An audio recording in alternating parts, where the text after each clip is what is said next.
In that day the Lord Almighty will be a glorious crown, a beautiful wreath, for the remnant of his people. He will be a spirit of justice, to the one who sits in judgment, a source of strength, to those who turn back the battle at the gate. And these also stagger from wine, and reel from beer. Priests and prophets stagger from beer, and are befuddled with wine. They reel from beer. They stagger when seeing visions. They stumble when rendering decisions. All the tables are covered with vomit, and there is not a spot without filth. Who is it he is trying to teach? To whom is he explaining his message? To children weaned from their milk? To those just taken from the breast? For it is, do this, do that. A rule for this, a rule for that. A little here, a little there. Very well then, with foreign lips and strange tongues, God will speak to this people, to whom he said, this is the resting place, let the weary rest. And this is the place of repose. But they would not listen. So then the word of the Lord to them will become, do this, do that. A rule for this, a rule for that. A little here, a little there. So that as they go they will fall backward. They will be injured and snared and captured. Therefore hear the word of the Lord, you scoffers, who rule this people in Jerusalem. You boast, we have entered into a covenant with death. With the realm of the dead we have made an agreement. When an overwhelming scourge sweeps by, cannot touch us, for we have made a lie our refuge, and falsehood our hiding place. So this is what the sovereign Lord says.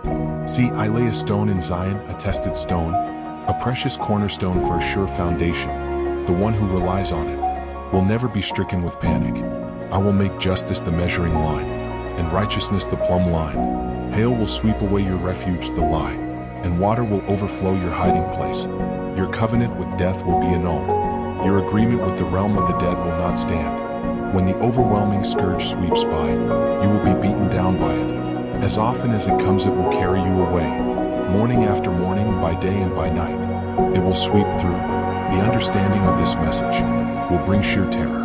The bed is too short to stretch out on, the blanket too narrow to wrap around you. The Lord will rise up as he did at Mount Perazim. He will rouse himself as in the valley of Gibeon, to do his work, his strange work, and perform his task, his alien task. Now stop your mocking, or your chains will become heavier. The Lord Almighty has told me of the destruction decreed against the whole land. Listen and hear my voice. Pay attention and hear what I say. When a farmer plows for planting, does he plow continually? Does he keep on breaking up and working the soil? When he has leveled the surface, does he not sow caraway and scatter cumin? Does he not plant wheat in its place, barley in its plot, and spelt in its field? His God instructs him, and teaches him the right way. Caraway is not threshed with a sledge, nor is the wheel of a cart rolled over cumin. Caraway is beaten out with a rod, and cumin with a stick. Grain must be ground to make bread, so one does not go on threshing it forever. The wheels of a threshing cart may be rolled over it, but one does not use horses to grind grain. All this also comes from the Lord Almighty, whose plan is wonderful, whose wisdom is magnificent. When Jesus came to the region of Caesarea Philippi, he asked his disciples, who do people say the Son of Man is? They replied, some say John the Baptist, others say Elijah, and still others Jeremiah or one of the prophets. But what about you? He asked.